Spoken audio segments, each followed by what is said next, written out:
எல்லாம் என்பமயம். நாளும் பொழுதும் நமதாகட்டும், சொல்லும் செயலும் சரியாகட்டும். சொல்வதை செய்து வளம் பெற வேண்டும், சொன்னதை செய்து புகழ் பெற வேண்டும். இது ஒவ்வொரு மனிதரும் நாளும் சொல்லிட வேண்டும்.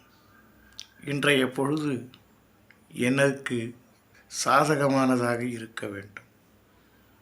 இன்று எனது காரியங்கள் அத்தனையும் வெற்றி பெற வேண்டும்.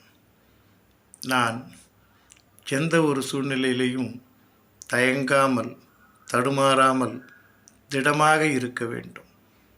இப்படி இந்த வேண்டுதலை நாம் மனதுக்குள்ளே சொல்லி கொண்டிருந்தால் நமக்கு ஒரு அற்புதமான சக்தி நம்முள்ளிருந்து எழும்.